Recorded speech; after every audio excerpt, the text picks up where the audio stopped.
Hey, it's Andrew back here at BTO Range in Conroe, Texas. Once again, we're over here at the range itself. And on the table today, we have a little bit newer gun than what we've been talking about. But there's a couple of features on this gun, or a couple of things on this gun that you may run into and have some questions about. This is a Smith Wesson Model 586, 586. The name, the official name of the revolver is the Distinguished Combat Magnum, and these were introduced in 1980, so not terribly long ago, but well, I guess it's 45 years ago now. It's 2025. So, it's interesting. The first issues of these in 5 years will be classified as curio and relics by ATF. So that that lets me know that I need to start looking at nursing homes and stuff. But anyway, um, before the L frame gun, it's built on the L frame, which is a little bit bigger frame than the K frame, not as big as the N frame. So when Smith & Wesson started with the 357 Magnum, and they were the first to start with the 357 Magnum revolver way back in the mid 30s, that was brought out in the N frame, what would eventually become the Model 27. And there weren't model numbers until 1957, so they all had names prior to that. And that gun at the time was simply called the 357 Magnum because I guess they couldn't think of any other name for it, so it just made sense. And then the Highway Patrolman, the matte, not it's quite finished, a highly polished finished version of that in-frame gun, the Highway Patrolman, was in use for a long time. And in the 50s, a man by the name of Bill Jordan, police officer, gun writer, convinced Smith & Wesson to really put that into the K-frame, to modify their K-frame revolvers to accommodate 357 Magnum, and they came out with what they called the 357 Combat Magnum, or the Model 19. It was the model designation that it ended up being, and its stainless steel counterpart, eventually the Model 66. And that particular 357 Magnum was in police holsters, including mine back in the 80s, forever and ever and ever. And there was some discussion, and there was a lot of press started and a lot of, I don't know quite a way to say it. The opinion started to come into favor that a steady dose of 357 Magnum in that K frame caused the gun to go out of time, and there's probably some validity to that because it's a relative frame designed for 38 special, and a lot of 357 Magnum usage in it. I can see where that can cause a problem. So, with some input from Roy Jinks, Smith & Wesson historian, longtime Smith & Wesson guy, they developed a bigger frame. So this is the L frame gun. Grips are still the same as the K frame, but it's thicker through here, where all the pressure is. So designated the L frame, still on a 3-screw frame, debuted in 1980, late 1980, early 1981, in the Model 586, which was this gun here, adjustable sight gun in 4-inch, 6-inch, and 8 3/8 inch barrels, with 8 3/8 came a year later. And there was also, at the same time, they introduced a stainless steel counterpart. In the Smith & Wesson model lingo, if it starts with a 6, it's stainless steel. So that was the 681 and the 686, same gun all the way around, except a different base material, stainless steel for that gun. Same barrel length, same everything. So the fixed sight guns were simply the groove in the top strap and a standard unadorned black ramp front sight for the 581. The 586 and the short, the 4-inch gun had a plain black ramp in the adjustable sight. The 6 and 8 3/8 would have either this red ramp front with a white outline rear, or a Patridge style front sight with either a blacked out rear blade. 8 3/8 later and 6-inch later would be available with a 4-position adjustable front sight for metallic silhouette shooting, called Silhouette Model.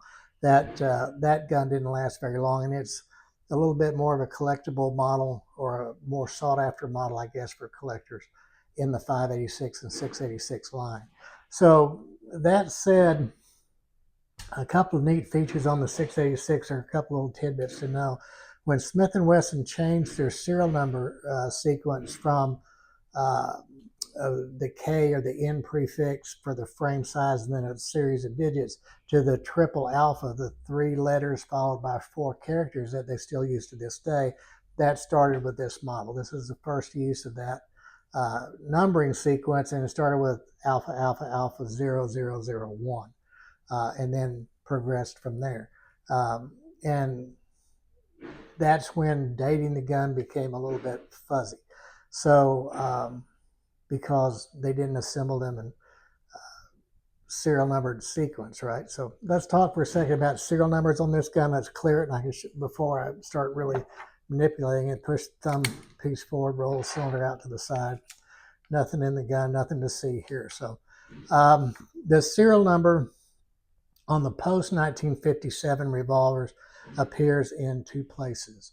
The official serial number, the real one, and you're not going to be able to see it because it has this pockmarked grip on it, but it's on the bottom of the grip frame, roll stamped on the bottom of the grip frame. Nowadays it's laser engraved, but roll stamped for this gun in the bottom of the grip frame. That's the official serial number. The serial number is also hand stamped. In other words, somebody with a single character stamp and a punch would stamp it inside the crane on the frame right here. Now, sometimes that can be a bit hard to read because the letters can be all wonky and not perfectly in line. Nowadays, again, it's lasered and it's a lot more easier to read. So on the pre-1957 guns, that's not the serial number, that's an assembly number. On those guns, and we'll do another video on an older gun, serial numbers in several other places, but it's always down here. So does that mean you have to sometimes remove the grips to see the actual serial number? Absolutely. And we see a lot of guns that we receive in from other dealers or from somewhere else, and they've sent us a gun and they've listed the serial number incorrectly. They've listed the assembly number that's in that older gun for the serial number, when that's not the serial number at all. The serial number's down here. On a Colt, the serial number is always there, but on the Smith & Wesson, it's always here. So anyway, I digress. So as with all things Smith & Wesson, there were engineering changes throughout its lifespan. Now this gun, the 586, or at least the original 586, was produced from 1980 through 1999, and that's when it stopped. It was reintroduced in 2012 as part of the Classic series, and the 586 is still being produced today, and the 686 in several different forms. There's a 7-shot gun, there's a 2 3/4 gun, there's a bunch of different guns. And those we'll talk about those changes that they made in a little bit, but it's really, to me, I still like it. It's still a Smith & Wesson revolver. I'm a Smith & Wesson guy, but it doesn't really pique my interest, and I'll tell you why in a little bit. That's just me. So it started out 586 no dash in 1980, 1981. In 1983, they introduced that 8 3/8 inch barrel. So the numbering changes when Smith & Wesson has an engineering change where there's a new configuration of parts or new parts were substituted, they put a dash number. So the 586-1 occurs in 1986. This is a 586-1. So it only occurs for 1 year, 1986 only. And the only design change they made is on the inside of this gun. If you take the side plate off, the studs that come out that the hammer and trigger are pinned on or are axised on, I guess. They used to be squared, now they were radiused. That was enough to cause a -1 change, which made it easier to put the parts back in because they had a little radius to the stud, right? So that caused the -1 change. So in 1987 is when they see the -2 change, and they did that for a reason, and that's what we'll talk about this gun. On this hammer nose bushing, now on a Smith & Wesson, with the cylinder open, the action is locked. All you have to do is pull the thumb piece to the rear, and it unlocks the action because it mimics the cylinder being closed. So you have a hammer nose in this gun here, and the hammer nose has some spring tension to it, and it's held in place by this hammer bushing right here. So there's a flared hammer bushing that goes through here that's flared that holds the hammer nose. So what it was determined is with full power 357 Magnum loads, particularly those with soft primers like the Remington 125 grain, some of that primer material could flow back in basically and lock this hammer nose in place, causing the action to not function anymore. It would effectively lock the gun up. So Smith & Wesson issued that safety warning, and guns that either went into the factory or went into an authorized repair center, the Model 586, the Model 586-1 are the ones that were manufactured before 1987. So when they were repaired, there is an M stamped in this yoke, and we'll get a still picture of that for you also. There's the letter M stamped here. And if you didn't know about it and you're looking at the gun, you're thinking, what the hell does this M mean? Is this some kind of special issue police gun, or what is that? Well, that's what it means, is that it's been either to the factory or to an authorized repair center at some point back in the day and had that hammer nose issue fixed. So you can still run into a 586 no dash or a 586-1 that hasn't had that retrofit and therefore does not have the M. Does that mean it's not safe to shoot? Not at all. You can still shoot it. Just be aware that it is possible for that hammer, the hammer nose, to lock up. So that is worth having the gun modified, not modified, having the gun upgraded or retrofitted, if you will, to where it is a more reliable handgun. Now, does that change the value of the gun because it's no longer original? In my experience, not really. I don't see any value difference in a 586-1 without the M or with the M. I don't see any variation there at all. So that's one modification that I wouldn't hate to do. It's not like sending a 3-screw Ruger in to have them do the transfer bar conversion. Nothing like that at all. So I don't think you'd lose any money by doing that. But if you see the M, that's what that means. So in 1987, when they discovered this, issued the recall, they changed the hammer nose bushing in production guns, and that generated a -2 engineering change to the model numbers: 586-2, 686-2, 681-2. Those all became the -2s, and those guns you're not going to see an M because there was no safety warning. It wasn't necessary for them at all.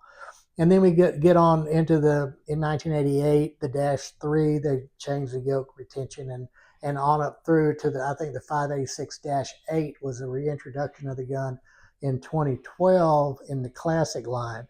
And a lot of changes in there. We did away with the hammer nose at all, frame mounted firing pin, metal injection molded hammer and trigger and certain other parts, round butt instead of square butt. There's a lot of reasons why I particularly am not that interested in those revolvers. It's a good revolver, don't get me wrong, and there's nothing wrong with them. They shoot fine. They're good, usable revolvers. But to me, growing up with these machined metal parts, it's just me. I guess I'm old. But therefore, I get to like what I want to like, and so do you, for that matter. But I will tell you this: if I needed a revolver for something, and there was a new Smith & Wesson or a later model Smith & Wesson with the MIM part, I wouldn't feel the least bit undergunned by using it, for sure. We sell them, we work on them here, and but if I'm looking for a gun to put away in my safe, it's going to be a pre-MIM gun. Oh, and not to mention, these earlier guns don't have the dreaded internal lock, the little lock that goes right here. It comes with a key to turn it. Now, that's not supposed to malfunction, but it can. If parts come loose on that internal lock, or something breaks on the internal lock, it could actually lock up the action. We have to go inside it and repair it. And there's a lock delete kit. Now, if you just remove the lock parts, you have a little hole, almost a 1/8 inch hole, maybe a 3/16 inch hole in the side of your side plate. and there's a lock delete kit that comes with a plug. Now, obviously, if you do that, you can forget about Smith & Wesson ever working on your gun again. The warranty's gone. So I can't really recommend doing that. But the lock guns are what they are. Some people won't own a Smith & Wesson without a lock, with a lock in it. Yeah, I'm probably not quite that far. I would, and I probably do. But as far as the guns that I collect, they're all pre-lock guns because the locks didn't exist on the era Smith & Wesson that I really like. And this is probably the last era that I collect. I have in my personal collection, I have the 586 and all 3 barrel lengths in both finishes. It was blue and nickel, just to kind of round it out. So that's the 80s is probably the latest I go personally. So what do we look for in the 586? Same thing we always talk about: originality, scarcity, condition. And originality, okay, refinishing is refinishing. So when you're looking at a Smith & Wesson, or what I look for in a Smith & Wesson, what I concentrate on is the Smith & Wesson logo, like the one I have on my arm. The Smith & Wesson logo here, it can either be on the side plate or on the frame, depending on what model and what year production it is. So bear in mind that these were polished first, then that marking was applied and then finished. So once the gun is out of the factory, out into the wild, if you're going to take this gun and re-blue it and go back to a polished blue finish, you have to polish over those markings. And virtually impossible to do without washing out some of those markings, because they're just, I mean, they're not that deep, they're crisp, they're well defined. So any blurriness at all in those markings would not have left the factory that way at all. So any blurriness in those markings would be an immediate indication that the firearm is reblued. And yes, I look at it with a jeweler's loupe when I look at the guns to make sure. Another thing to look at is the fit of the side plate. There should be no slop in the fit of the side plate on a Smith & Wesson revolver. I mean, there should be just a visible line there, but you really shouldn't be able to, if you run your finger across it, you know, you really shouldn't be able to feel much of a change of it. It should be absolutely dead nuts flat. Look at the screws, where the screws go into the frame. Pull the grips. Look at where the screws go into the frame. There shouldn't be any dishing of the screw hole. Again, that's a function of polishing. It's polished with a wheel. It's very difficult not to cause that concave dishing of those screw holes, and that's another 100% sign it's been reblued. The gun did not leave Smith & Wesson that way. And hard stop on that statement. They just did not leave Smith & Wesson that way. So, and then how much do you devalue a gun for that? It depends on how bad it looks. I mean, to the point where I won't even buy it if it's, you know, really badly reblued. If you're okay with just a gun for a shooter, then you know, I would devalue it 40-50% probably on a reblued gun. So, but that's just me. And we see a lot of folks that say that they have a gun in excellent condition, and it's not, because it's reblued, and it's badly reblued. So anyway, there's other ways you can tell if the gun was pitted and they blued over the pitting. You can really see the pitting underneath the bluing. There's a lot of different ways to tell it. Now, the hammer and trigger is another way to tell. Smith & Wesson did not blue these parts ever. They were case hardened on these guns. On the stainless steel guns, they are flash chrome. They're a matte chrome, like an Electrolux or a flash chrome silver finish. But they are not blue. They are not gold. They are not bright silver. They are not any of that. So tons of cops back in the days and did the gold hammer, trigger, and cylinder release. And I mean, that's okay. If Stecker did, they wanted to do it, their gun, by all means, you know, do what you want to do. But it does devalue the gun quite a bit, at least in my opinion, and probably in most dealers' opinion. So, and we see people all the time say, well, I'm never going to sell my gun. Yeah, but you're not going to live forever either. And whoever gets the gun after you might. So if that's if that's something that's even in your wheelhouse to consider. But that's all individual choice, and that's fine. I mean, we buy them and sell them that have been altered like that, but we price them accordingly. So, scarcity. The gun was this gun, the non-classic series gun. The classic series gun is still in production. That's just inventory. That's just a normal buying and selling a used gun. These guns here really are the non-MIM guns. There are some rare niches in the guns. There were in the 90s, they produced a 7-shot gun before the Plus series guns, before the Classic series and the Plus series. Those are rare. All of the various State Patrol limited edition pieces obviously are limited run of 100 units, maybe 50 units, maybe something like that. And they can bring a premium. However, they bring a premium geographically. If it's a Nebraska State Patrol gun and you're in Georgia, it may be a harder sell to get more money of it than if you were in Lincoln, Nebraska. There may be a better market there. So what I do when I get something like that is I start looking at comparable sales on that exact model and figure my buying price from that. So you can do that in various ways. There are auction sites to look at. And when you do that, look at the closed ones, not what people are asking for.